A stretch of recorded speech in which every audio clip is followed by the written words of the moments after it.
So ಬೇರಿಂದ ಹಿಡಿದು ಎಲೆಯಿಂದ ಹಿಡಿದು ಕಾಂಡ ಮತ್ತು ಹಣ್ಣು, ಅದರದ್ದು ಬೀಜ, ಅದರದ್ದು ಸಿಪ್ಪೆ ಪ್ರತಿಯೊಂದೂ ಕೂಡ ಬಿಲ್ಪತ್ರೆ ಹಣ್ಣಿಂದು ಉಪಯೋಗ ಇದೆ. ಅದಕ್ಕಾಗಿ ಇದನ್ನು ನಾನು ಕಲ್ಪವೃಕ್ಷಕ್ಕೆ ಹೋಲಿಸ್ತಾ ಇದ್ದೀನಿ. ಕಲ್ಪವೃಕ್ಷಕ್ಕೆ ಯಾವುದಕ್ಕೂ ಕಡಿಮೆ ಇಲ್ಲ, ಆಧುನಿಕ ಕಲ್ಪವೃಕ್ಷ ಅಂತಲೇ ಇದನ್ನು ನಾವು ಕರಿಬೋದು. ನನ್ನ ಕೈನಲ್ಲಿ ಇರೋಂಥದ್ದು ನೋಡ್ತಾ ಇರೋದು ಬಿಲ್ಪತ್ರೆ ಹಣ್ಣು. ಸಾಮಾನ್ಯಕ್ಕೆ ನೀವು ಯಾರೂ ಈ ಥರ ಬಿಲ್ಪತ್ರೆ ಹಣ್ಣು ನೋಡೇ ಇರೋದಿಲ್ಲ. ನೀವು ನೋಡಿರೋದೆಲ್ಲ ಏನಿದ್ರು ಚಿಕ್ಕದು ಕ್ರಿಕೆಟ್ ಬಾಲ್ ಸೈಜ್ ಥರದ ಇರುತ್ತೆ. ಆದರೆ ಇದಕ್ಕಿಂತಲೂ ದಪ್ಪ ಹಣ್ಣು ಬರುತ್ತೆ ಅನ್ನೋದು ನೀವು ನೋಡಿದ್ರೆ ನಿಮಗೆ ಗೊತ್ತಾದರೆ ನೀವು ನಂಬೋಕ್ಕೆ ಅಸಾಧ್ಯ. 1 kg ಇಂದ 5 kg ತನಕನೂ ಈ ಬಿಲ್ಪತ್ರೆ ಹಣ್ಣು ಬರುತ್ತೆ. ಇದು ಏನಪ್ಪ ಈ ಥರದ ಹಣ್ಣು ಈ ಥರದ್ದು ಸಿಗ್ತಾ ಇದೆ ಅಂತಂದರೆ ಇದು ಜ್ಯೂಸ್ ಬಿಲ್ಪತ್ರೆ ಹಣ್ಣು ಅಂತ ಹೇಳ್ಬಿಟ್ಟು ಆಧುನಿಕ ಕಲ್ಪವೃಕ್ಷ ಅಂತಲೇ ಇದನ್ನು ನಾವು ಕರಿಬೋದು. ಯಾಕೆ ಕಲ್ಪವೃಕ್ಷಕ್ಕೆ ನಾನು ಇದನ್ನು ಹೋಲಿಸೋದಕ್ಕೆ ಇಷ್ಟಪಡ್ತೀನಿ ಅಂತಂದರೆ ಇದು ಪ್ರತಿಯೊಂದು ಭಾಗನೂ ಕೂಡ ನಮಗೆ ಉಪಯೋಗಕ್ಕೆ ಬರ್ತಿದೆ. ಗಿಡವನ್ನು ನಾವು ನಮ್ಮ ಹಿರಿಯರ ಕಾಲದಿಂದನೂ ಕೂಡ ನೀವು ಗಮನಿಸಿರ್ಬೋದು, ಪೂಜೆಗೆ ಅಂತ ಬಳಸ್ತೀವಿ. ಆದರೆ ಆ ಪೂಜೆಗೆ ಅಷ್ಟೇ ಸೀಮಿತವಾಗಿಲ್ಲ. ಇದು ಈ ಗಿಡದ ಹಣ್ಣಿಂದ ನಾವು ಜ್ಯೂಸ್ ತಯಾರಿಸ್ಬೋದು. ಎಷ್ಟು ಸ್ವೀಟಾಗಿರುತ್ತೆ ಇದು ಹಣ್ಣಿನ ಜ್ಯೂಸ್ ಅಂತಂತಂದರೆ ನಿಮಗೆ ಉದಾಹರಣೆ ಹೇಳ್ತೀನಿ. ನಾವು ಕಲ್ಲಂಗಡಿ ಹಣ್ಣು, ಮಾವಿನ ಹಣ್ಣು ಮತ್ತು ಹಲಸಿನ ಹಣ್ಣು ಎಲ್ಲ ತಿಂತೀವಲ್ವಾ. ಕಲ್ಲಂಗಡಿ ಹಣ್ಣಲ್ಲಿ ನಮಗೆ ಟೋಟಲ್ ಸಾಲ್ಯುಬಲ್ ಶುಗರ್ಸ್ ಬಂದ್ಬಿಟ್ಟು 13 ರಿಂದ 18 ತನಕ ಇರುತ್ತೆ. ಅದೇ ಮಾವಿನ ಹಣ್ಣು ಮತ್ತು ಹಲಸಿನ ಹಣ್ಣಲ್ಲಿ ಒಂದು 25 ತನಕ ಟೋಟಲ್ ಸಾಲ್ಯುಬಲ್ ಶುಗರ್ಸ್ ಇರುತ್ತೆ. ಆದರೆ ಈ ಹಣ್ಣು ನನ್ನ ಕೈನಲ್ಲಿ ನೀವು ಏನು ನೋಡ್ತಾ ಇದ್ದೀರಲ್ಲ, ಇದರಲ್ಲಿ 25 ರಿಂದ 45 TSS ಇರುತ್ತೆ.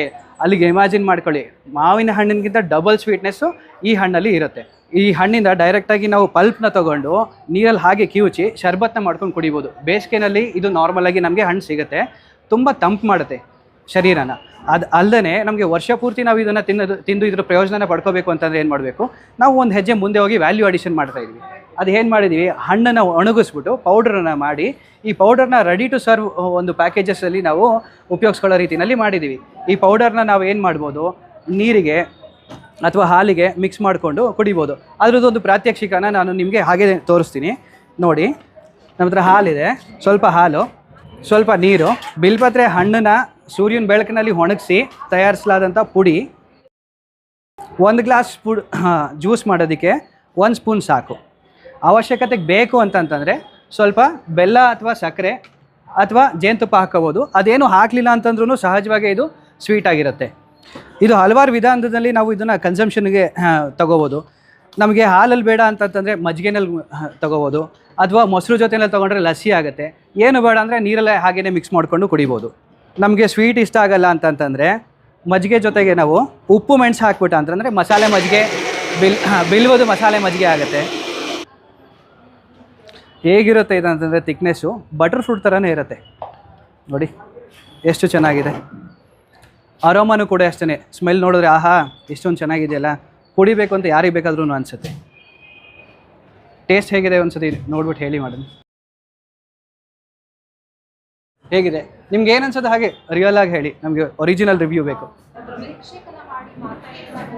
ಟ್ರೈ ಮಾಡಬೇಕು ಅಂತ ಅನ್ನಿಸ್ತು. ಟೇಸ್ಟು ಅವ್ರು ಹೇಳಿದ ಹಾಗೆ ತುಂಬಾನೇ ಚೆನ್ನಾಗಿದೆ. ಖಂಡಿತ ಇದನ್ನ ನಾನು ಪ್ರತಿಯೊಬ್ಬರು ಟ್ರೈ ಮಾಡಿ ಅಂತ ಹೇಳ್ತೀನಿ. ತುಂಬಾನೇ ಚೆನ್ನಾಗಿದೆ. ಸರಿ, ಈಗ ಜ್ಯೂಸ್ನ ನಾವು ಏನಕ್ಕೆ ಕುಡಿಬೋದು, ಬೇರೆ ಜ್ಯೂಸ್ನೇ ಕುಡಿಬೋದಲ್ವಾ? ಬಿಲ್ವದಿಂದನೇ ಏನು ಪ್ರಯೋಜನ ಅಂತಂದರೆ ಇದರಲ್ಲಿ ಆ್ಯಂಟಿ ಆಕ್ಸಿಡೆಂಟ್ಸ್ ತುಂಬ ಜಾಸ್ತಿ ಇರ್ತಿದೆ. ಒಂದು ಕಿತ್ತಳೆ ಹಣ್ಣು ನಾವು ತಿಂದರೆ ಎಷ್ಟು ಆ್ಯಂಟಿ ಆಕ್ಸಿಡೆಂಟ್ ಸಿಗುತ್ತೆ ಆ ಥರದ್ದು ಒಂದು ಸ್ಪೂನಲ್ಲಿ ಸಿಗುತ್ತೆ ನಿಮಗೆ. ಮತ್ತು ಗಟ್ಟನ್ನು ತುಂಬ ಚೆನ್ನಾಗಿ ಕ್ಲೀನ್ ಮಾಡುತ್ತೆ. ನಮ್ಮ ಹೊಟ್ಟೆ ಒಂದು ಕ್ಲೀನಾಗಿತ್ತು ಅಂತಂತಂದರೆ ನಮ್ಮ ಪೂರ್ತಿ ಶರೀರನೇ ಸ್ವಚ್ಛವಾಗಿರುತ್ತೆ, ಯಾವುದೇ ರೋಗಗಳನ್ನು ಕೂಡ ಬರೋದಿಲ್ಲ. ಇಮ್ಯುನಿಟಿ ಪವರ್ ತುಂಬ ಇನ್ಕ್ರೀಸ್ ಆಗುತ್ತೆ ನಮಗೆ. ಸೊ ಅದು ಅಷ್ಟೇ ಅಲ್ಲದೆ ನಮ್ಮ ಶರೀರನ ತಂಪಾಗಿ ಇಡೋದಕ್ಕೆ ಕೂಡ ಇದು ಸಹಾಯ ಮಾಡುತ್ತೆ. ಸೊ ನಾವು ಸ್ವೀಟ್ ಬೇಡ, ನಮ್ಗೊಂದು ಚೂರು ಡಯಾಬಿಟಿಸ್ ಇದೆ ಅಂಥವ್ರು ನಾವೇನು ಮಾಡಬೇಕು, ಹಣ್ಣು ಬರೋದೇ ಇಷ್ಟೊಂದು ಸ್ವೀಟು, ನಮ್ಗೆ ಹಂಗಾರೆ ತಿನ್ನೋದಕ್ಕೆ ಅವಕಾಶ ಇಲ್ವಾ? ಸೊ ಇಲ್ಲ, ಅವ್ರಿಗೂ ಅವಕಾಶ ಇದೆ. ಹಣ್ಣು ಆಗೋದಕ್ಕಿಂತ ಮುಂಚೆನೇ ಬಿಲ್ಪತ್ರೆನ ನಾವು ಕಾಯಿಲೇನೆ ಪೌಡ್ರ್ ಮಾಡಿದಾಗ ತಯಾರಿಸಿರೋಂಥದ್ದು ಪೌಡ್ರ್ ಇದು ಸ್ವಲ್ಪ ಕಹಿ ಇರ್ತಿದೆ, ಕಷಾಯ ಥರ ಇರುತ್ತೆ. ಬಟ್ ಹೆಲ್ತಿಗೆ ತುಂಬ ಒಳ್ಳೆಯದು. ನಾಲ್ಗೆಗೆ ರುಚಿಯಾಗಿರೋದೆಲ್ಲ ಶರೀರಕ್ಕೆ ಒಳ್ಳೆಯದಾಗಿರುತ್ತೆ ಅಂತ ಏನಿಲ್ಲ. ನಾಲ್ಗೆ ಸ್ವಲ್ಪ ಕಹಿ ಆದ್ರೂ ಶರೀರಕ್ಕೆ ಭಾಳ ಒಳ್ಳೆಯದು. ಸೊ ಹಾಗೆ ಮಕ್ಕಳಿಗೆ ನಾವು ಚಾಕ್ಲೇಟ್ ಕೊಡಿಸ್ತೀವಿ, ಬಬಲ್ ಗಮ್ ಕೊಡಿಸ್ತೀವಿ. ಅದ್ರ ಬದಲು ಇದು ಬಿಲ್ಪತ್ರೆದು ಕ್ಯಾಂಡಿ ಥರ ಇದೆ, ಇದನ್ನು ಬಬಲ್ ಗಮ್ ಥರ ತಿನ್ಬೋದು ಅಥವಾ ಚಾಕ್ಲೇಟ್ ಥರ ಹಾಗೆ ಚೀಪ್ಕೊಂಡು ತಿನ್ಬೋದು. ಇದು ನೋಡಿ ಎಷ್ಟು ಚೆನ್ನಾಗಿದೆ. ಯಾವ ಮಕ್ಕಳೂ ಕೂಡ ಇದು ನೋಡಿದ್ರೆ ಬೇಡನೇ ಅಂತ ಅನ್ಸೋದಿಲ್ಲ, ಅವರಿಗೆ ತಿನ್ನಲೇಬೇಕು ಅನ್ಸುತ್ತೆ. ಅಮ್ಮ ನನಗೊಂದ್ಸತಿ ಕೊಡು ಅಂತ ಕೇಳ್ತಾರೆ, ಹಾಗಿದೆ.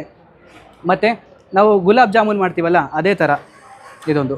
ಈಗ ಸಾಮಾನ್ಯಕ್ಕೆ ನೀವು ನೋಡಿರ್ತೀರಾ ಈ ಥರ ಬೆಟ್ಟದ ನೆಲ್ಲಿಕಾಯಿ ಇದನ್ನು ಕೂಡ ಮಾಡಿರ್ತೀವಿ. ಬೆಟ್ಟದ ನೆಲ್ಲಿಕಾಯಿ ಯಾಕೆ ಅಂತಂತಂದರೆ ಆಯುರ್ವೇದದಲ್ಲಿ ಅದಕ್ಕೆ ಅಮೃತಕ್ಕೆ ಸಮಾನ ಕೊಟ್ಟಿದ್ದಾರೆ. ಅದಕ್ಕೆ ನೆಕ್ಸ್ಟ್ ಪ್ಲೇಸ್ ಇರೋದೇ ಆಯುರ್ವೇದದಲ್ಲಿ ಬಿಲ್ಪತ್ರೆಗೆ. ಸೊ ಅಷ್ಟು ವ್ಯಾಲ್ಯೂಬಲ್ ಪ್ರಾಡಕ್ಟ್ ಇದು. ವರ್ಷ ಪೂರ್ತಿ ತಿನ್ನೋದಕ್ಕೆ ನಾವು ಈ ರೀತಿ ಒಂದು ಉಪ ಪದಾರ್ಥವಾಗಿ ಮಾಡಿಕೊಂಡು ಬಳಸ್ತಾ ಇದ್ದೀವಿ.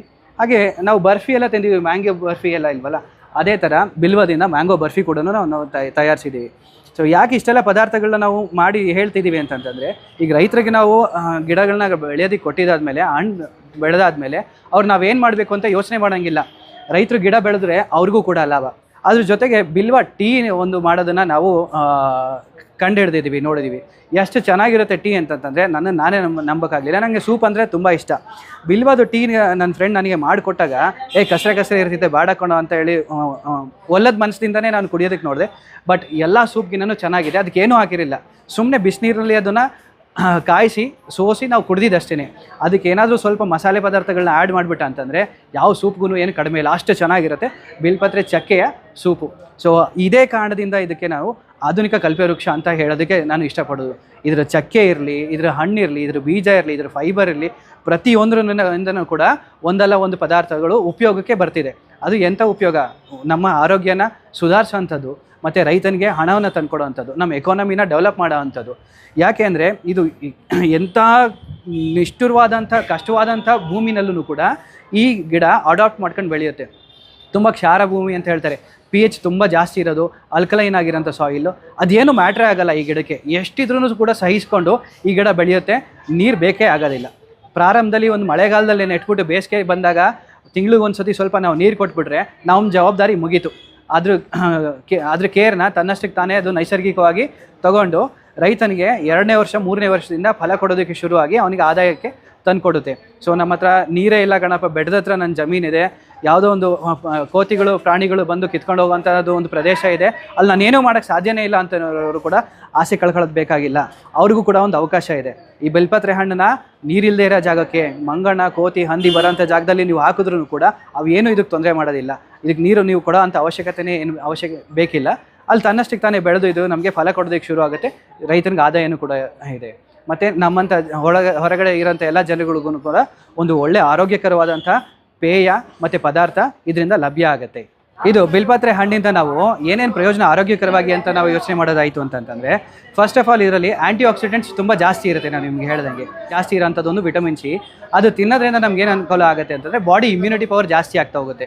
ಸೊ ಇವತ್ತಿನ ಒಂದು ಆಹಾರ ಪದಾರ್ಥದಲ್ಲಿ ನಾವು ಗಮನಿಸ್ಕೊಳ್ತು ಅಂತಂತಂದರೆ, ಹೊರಗಡೆ ತಿನ್ನೋದು ಸಾಕಷ್ಟು junk food, acidity main problem ಆಗಿ ನಮ್ಮನ್ನು ಕಾಡ್ತಾ ಇರೋದು. ಈ ಬೇಲ್ ಫ್ರೂಟ್ದು ಒಂದು ಲೋಟ ಜ್ಯೂಸ್ ಮಾಡ್ಕೊಂಡು ಕುಡಿಬೋದು. ಅದಕ್ಕೆ ನಾವು ಏನು ಹಣ್ಣು ಮನೆಗೆ ಹೋಗ್ಬಿಟ್ಟು ಹಣ್ಣು ಕಿತ್ಕೊಂಡ್ಬಂದ್ಬಿಟ್ಟು ಕ್ಯೂಚ್ಕೊಂಡು ಕುಡಿಬೇಕು ಅಂತಲೇ ಇಲ್ಲ. ಅದಕ್ಕೆ ಈಸಿಯಾಗಿ ಬೈ ಪ್ರಾಡಕ್ಟಾಗಿ ನಾವು ಪ್ರಿಪೇರ್ ಮಾಡಿರೋದು ಇಲ್ಲಿ ನಿಮಗೆ ತೋರಿಸಿದ್ವಲ್ಲ, 1 ಸ್ಪೂನ್ನ ಪೌಡರ್ನ ತೊಗೊಂಡು ನೀರಿಗೆ ಮಿಕ್ಸ್ ಮಾಡ್ಕೊಂಡು ಕುಡಿದ್ರೆ ಮುಗಿದೋಯ್ತು. ಈ ಹಣ್ಣಿನ ಸೇವನೆಯಿಂದ ನಮಗೆ ಏನಾಗುತ್ತೆ, ಗಟ್ ಕ್ಲೀನ್ ಆಗುತ್ತೆ. ಗಟ್ಟಲ್ಲಿರೋಂಥ ಬ್ಯಾಕ್ಟೀರಿಯಾಸ್ಗಳು, ಗುಡ್ ಬ್ಯಾಕ್ಟೀರಿಯಾಸ್ಗಳು ಡೆವಲಪ್ ಆಗುತ್ತೆ. ಹೇಗೆ ಅಂತಂತಂದರೆ ಇದರಲ್ಲಿ ಆ ಗುಣ ಇದೆ, ನೈಸರ್ಗಿಕವಾಗಿ ಆ ಥರದ ಗುಣ ಇದೆ. ಇದರಲ್ಲಿ ಹೈಯೆಸ್ಟ್ ಫೈಬರ್ ಇದೆ, ಹೈಯೆಸ್ಟ್ ಆ್ಯಂಟಿ ಆಕ್ಸಿಡೆಂಟ್ಸು ಮತ್ತು ವಿಟಮಿನ್ ಸಿ ಇದೆ, ಮತ್ತು ಗಟ್ಟನ್ನ ಕ್ಲೀನ್ ಮಾಡೋವಂಥದ್ದು ಒಂದು ನೈಸರ್ಗಿಕವಾಗಿ ಈ ಹಣ್ಣಲ್ಲಿ ಶಕ್ತಿ ಇದೆ. ಹಾಗೆ ಬಿಲ್ಪತ್ರೆ ಕಾಂಡ ಮತ್ತು ಬೇರಿಂದನೂ ಕೂಡ ಇದಕ್ಕೆ ಉಪಯೋಗ ಇದೆ. ಸ್ನೇಹಿತರೆ, ಸರಿ ಹಣ್ಣು ನಮಗೆ ಬೇಸಿಗೆಯಲ್ಲಿ ಮಾತ್ರ ಸಿಗುತ್ತೆ, ವರ್ಷ ಪೂರ್ತಿ ನಮಗೆ ಇದರ ಪ್ರಯೋಜನ ಪಡ್ಕೋಬೇಕು ಅಂತಂದರೆ ಏನು ಮಾಡಬೇಕು ಅಂತ ಯೋಚನೆ ಮಾಡಿ ಈ ಹಣ್ಣನ್ನು ನಾವು ಸನ್ ಡ್ರೈ ಮಾಡಿದ್ವಿ. ಸನ್ ಡ್ರೈ ಮಾಡಿಬಿಟ್ಟು ಅದನ್ನು ಪೌಡ್ರಡ್ ಫಾರ್ಮಲ್ಲಿ ಮಾಡಿದ್ವಿ. ಅದರದ್ದು ಪೌಡ್ರ್ ಫಾರ್ಮು ಈ ರೀತಿ ಬಂದಿದೆ, ಇದನ್ನು ನೋಡ್ಬೋದು ನೀವು. ಈ ಪೌಡ್ರನ್ನ ತಿಂದ್ರೇ ಸಾಕು, ನಮಗೆ ಸ್ವೀಟ್ ಆಗಿರುತ್ತೆ. ಇದಕ್ಕೆ ನ್ಯಾಚುರಲ್ ಆಗಿ ಹಣ್ಣು ಮಾಡಿ ಪೌಡ್ರ್ ಮಾಡಿರೋದಷ್ಟೇ.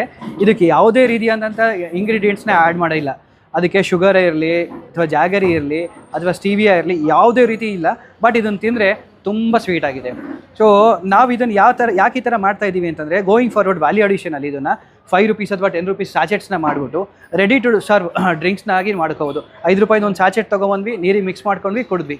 ಸೊ ಇದರಿಂದ ರೈತ ಮುಂದಕ್ಕೆ ಏನು ಮಾಡ್ಬೋದು ಅಂತ ಯೋಚನೆ ಮಾಡ್ತಿರ್ಬೇಕಾದ್ರೆ, ಪ್ರತಿಯೊಂದು ಜ್ಯೂಸ್ ಅಂಗಡಿನಲ್ಲಿ ಇನ್ಮೇಲೆ ನಿಮಗೆ ನಮ್ಮ ಬಿಲ್ವ ಪೌಡ್ರು, ಬಿಲ್ವ ಜ್ಯೂಸು, ಬಿಲ್ವ ಮಿಲ್ಕ್ ಶೇಕು, ಮಸಾಲೆ ಬಿಲ್ವ ಬಟರ್ ಮಿಲ್ಕು ಮತ್ತು ಬಿಲ್ವ ಲಸ್ಸಿ ಕೂಡ ಲಭ್ಯ ಆಗುತ್ತೆ. ನಾವು ಇಲ್ಲಿವರೆಗೂ ನಾವು ಲೆಮನ್ ಟೀನ ನಾವು ಕುಡ್ದಿದ್ದೀವಿ ಪ್ರತಿಯೊಂದು ಅಂಗಡಿನಲ್ಲಿ, ಅಥವಾ ಗ್ರೀನ್ ಟೀನ ಯಾವುದೊಂದು ಕುಡ್ದಿದ್ದೀವಿ. ಅದಕ್ಕೆ ಆಲ್ಟರ್ನೇಟಾಗಿ ಇನ್ನು ಮುಂದೆ ನಾವೆಲ್ಲರೂ ಕೂಡ ಪ್ರತಿಯೊಂದು ಟೀ ಅಂಗಡಿನಲ್ಲಿ, ಜ್ಯೂಸ್ ಅಂಗಡಿನಲ್ಲಿ ಬಿಲ್ವ ಟೀನ ನಾವು ಕಾಣಿಸ್ಬೋದು.